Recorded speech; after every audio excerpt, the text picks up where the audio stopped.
chaîne Eric Fap TV. waaw onze bilaa mina shaytaani rajiim bismillaahi rahmaani rahiim ginnaaw bu ma sant yàlla dugg si yonent bi xam nga di sant sama ñaari waajur di nuyu d'abord ñi ma fekk di nuyu mbokk internet bi yu ñuy seetaan yëpp di nuyu waa Parcelles 1 ba 26 di nuyu waa Tëngéej waa Thiawlène di bëggee bu baax sama soxna di nuyu waa Lac Rose ak waa Yoff di nuyu ñëpp. Petit Lo yaa ngi dem sa deuxième combat MMA gis nañu premier MMA bi Côte d'Ivoire nu mu demee parce que da nga ñëw sonn déjà ak sa préparation nijaay bi nga ko doon jàppale tey jii ngay demaat si deuxième combat MMA déjà est-ce que xam nga lu la siy xaar. waaw xam naa lu ma siy xaar bu baax ak xam nga sa adversaire bu baax. waaw sama adversaire nag xaw ma ko quoi. xaaral ma wax la turam. non xam naa turam mais. xam nga turam mais gisuma ko quoi gisuma. waaw. quoi. togolais la. waaye. Barado Essorezam la tudd. nekk togolais. mu war a nekk sa deuxième combat mu nar a nekk nga war ko fekk dëkkam. ma war ko fekk dëkkam incha allah. dinañ liggéey bu baax a baax. bi ñu demee bi passé am nañ fa expérience bu baax. dinañ liggéey bu baax a baax pour bu ñu demee ñu mën a gagner combat bi incha allah. ki nga xam ne moom mooy organisateur bi Eric nee na mi ngi lancé message invitation d'honneur ki nga xam ne mooy suñu nijaay Modou Lo maanaam mu ñëw accompagner la est-ce que tey jii bee passé gis nañ Ibou Diouf sa papa moom moo la accompagner tey jii présence su Modou Lo lan la nar a def tey si fekkee ni ñëw na soutenir la foofu loo mel. li muy def dina bëri. dina ma yokk jom dina ma yokk doole dina tax dinaa def tout ba duñu ma gagné incha allah. Jeff. xam naa ne moom amul problème pour ay ñëw yi quoi day fekk xanaa. mu jàpp ko maye rek. bu ko temps maye. non moom day ñëw. incha allah Jeff dernier combat de Petit Lo. il était très bon en striking parce qu'on voyait qu'il était tout le temps sur son adversaire en striking. Il montait sur l'adversaire, il arrivait à le mettre au sol. Mais après au niveau de la finition. Voilà exactement à l'éliminer maanaam sa combat bi mujj. il avait un problème de chaque fois finition dañ doon gis nga am potentialité yu bëri ci MMA. da nga doon def lu gën a jafe. di nga daaneel sa adversaire di nga yéeg ci kawam. mais après pour nga terminer ko finir ko foofu noonu moo doon nekk problème bi bii pas est-ce que côté aspect boobu ngay gën a liggéey mooy maanaam côté finition bi daaneel adversaire bi mën a yéeg ci kawam pour mën ko dóor ba mu bàyyi. waaw bii pas dinañ gën a liggéey dinañ xool li nga xamante ne moo ñu manqué woon bii passé ba mënuñu woon gagner suñu combat. yooyu ñu kii ko ci combat bi quoi incha allah dinañ liggéey bu baax a baax. Il dit qu'il va travailler, il va beaucoup travailler pour voir les manquements de son dernier combat pour pouvoir les renforcer et pour surtout gagner ce combat. Petit Lo li ñu gën a seetlu mooy préparation MMA ak préparation lamb bëriwul est-ce que tey jii le fait que à chaque fois ngay changer rythme de préparation est-ce que loolu di dem ba saturer li nga xam ne moom mooy sa corps. non pour man ça fait rien quoi. ndax combat bi passé dama amoon fausse information dañ ma waxoon que beneen grand bu gàtt bi nu mu tudd. Kanji parce que kii ku gàtt la non kii beneen grand bi nekk moom Côte d'Ivoire kii la Henri Diala. Henri Diala moom waxoon 93 laay compétir fekk moins de 100 kilos laay compétir quoi. et bi ma demee sama poids dafa oyof boobu moom wàññi woon naa poids métti woon na trop.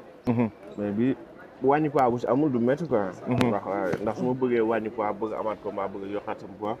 loolu des fois day xaw a compliqué quoi. day xaw a compliqué Tapha Tine day waaj a dem li nga xam ne moom mooy Lomé dem def fa 2 mois est-ce que yéen a ngi préparé xalaat dem acclimaté wu préparé wu pour tâter le pouls compétition bi fi ngeen ko def. ok Togo n'est-ce pas. waaw Togo Lomé.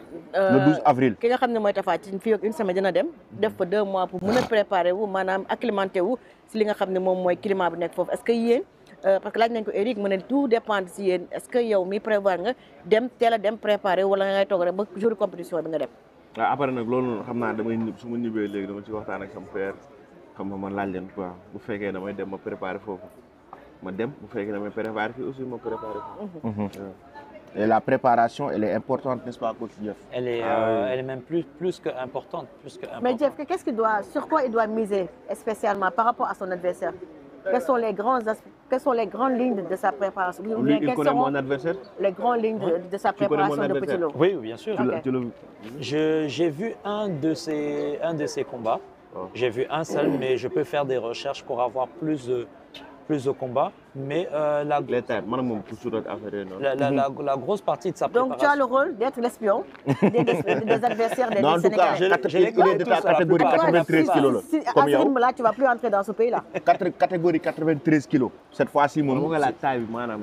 il demande si son adversaire est plus élancé. Mais je pense que tu es sur Non, YouTube, c'est tu pourras avoir toutes tellement. les Il n'y a pas de informations. grosse différence. Il y a pas une grosse différence. Mais Nee na amul différence bu bëri quoi. surtout là où il doit mettre l'accent, justement, on l'a vu qui a fragilisé ses jambes, c'est au niveau des blocages et des retraits, des low kicks.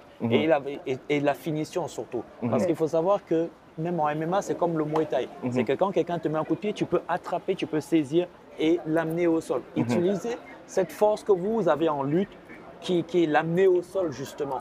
Et c'est ça sur lequel Mais il faut... en général, leurs handicaps, c'est plutôt quand ils amènent leurs adversaires au sol, ils ne continuent pas l'action. Parce qu'en lutte, si tu amènes ton adversaire au sol, le combat est fini. Voilà. Donc je pense qu'il doit travailler Et justement, par c'est ce que rapport aux bases du MMA. Exactement. Principalement du MMA, et de pouvoir travailler justement cet aspect de continuité du Finition. ground and pound Ok. au sol. De ne plus s'arrêter à essayer de faire absolument une clé, mais Ok, de une prise. marteler avec des coups aussi. Et maintenant, quand une occasion se présente, là peut-être mettre une clé. Exactement. Mais il faut, et c'est tout un ensemble de travail. Je ne sais pas avec qui il s'entraîne. Il s'entraîne dans quel club par exemple? Certainement, Là, Amantis, c'est la entraîné avec dernière sa entraîneur, fois, il s'est quand entraîné l'a à donné. Amantis. Mantis Inch'Allah. Amantis. Voilà, c'est des accents qu'il faut mettre. Je vais parler avec Matar, Matar. justement, Matar Lo. pour mettre un accent sur cette finition-là. C'est qu'une fois au sol, continuer et c'est après qu'il faut essayer de mettre, d'aller chercher la clé. C'est ce que malheureusement, comme il s'appelle, c'est l'erreur qu'il avait commise.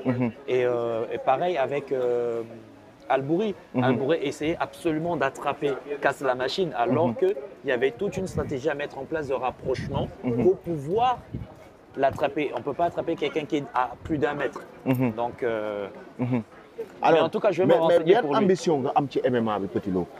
ah ambition yi ma si am bëri na ndax bëgg naa cee ci gars yi bëgg naa nekk champion quoi. incha allah ndax man sport kese laay def quoi defuma leneen. sport laay def. Est-ce que mën nañu xalaat par exemple comme li nga wax nii nekk champion si kii bi si li nga xam ne mooy MMA bi est-ce que mën nañu xaar un jour Petit Lo bàyyi carrément lamb ji kon def focus si li nga xam ne moom mooy MMA bi.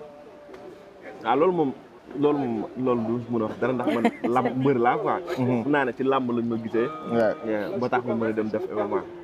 waaye lamb mun naa ne au début amour moo ma ci dugal quoi. amour dama ko bëgg quoi. waaw instant bi nag damay boole ñaar yëpp. xam nga ba keroog waaw lu yàlla def rek waaw.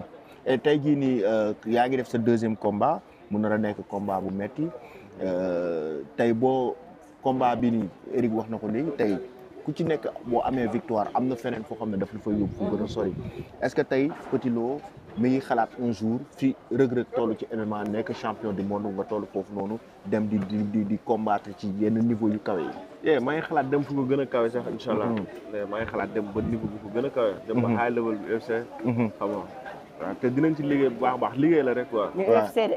ñu ne high level UFC. waaw non maanaam dem ambition am dem fu kawe kawe voilà c'est un nombre de défis. tey sa papa di Modou Lo yan conseil la lay faral di jox ci MMA beeg yooyu. non mais liggéey rek ak del defar sa cardio moom mooy loolu. liggéey rek. D'ailleurs, Eric Favre a lancé une invitation à Modou Lo. Tu comprends pas wolof, je lui ai posé cette question-là. Il essaie de te donner des coups. Mais non, ne réponds pas à la provocation. Je lui ai posé cette question-là. Il a déjà répondu à cette question-là. Tu es chez moi. Ça ne veut rien dire. Tu nous as accueillis, tu ne nous as pas donné de l'eau ni de la boisson. Ne réponds pas à la provocation. Okay. Donc, tey jii nii moom d'habitude ay conseils la lay jox. Tu n'as pas traduit, c'est pour ça. Ay conseils la lay jox pour loolu. Ay conseils la lay jox pour li nga xamante ne nii moom mooy sa avenir ci MMA bi ak yooyu. si. jox ay conseils te mu ma si jàppale aussi bu baax. mais duñ la retenir trop. ñu lay jaajëfal après ngay lancer rek par rapport ak sénégalais yi ñëw soutenir la. ak Mara yi wala MMA amul Mara moom. amul Mara ñëpp daal nañu ñëpp ñaanal. non Mara yi da nga dem seeti Mara yi. ñëpp ñaanal. da nga dugg si àll bi. non entraînement laa def dal mais bii passé suñu adversaire indi nañu fay affaire. Jeff, tu as entendu? Il a dit que la dernière fois leurs adversaires avaient amené le truc mystique. Non, mon mystique dans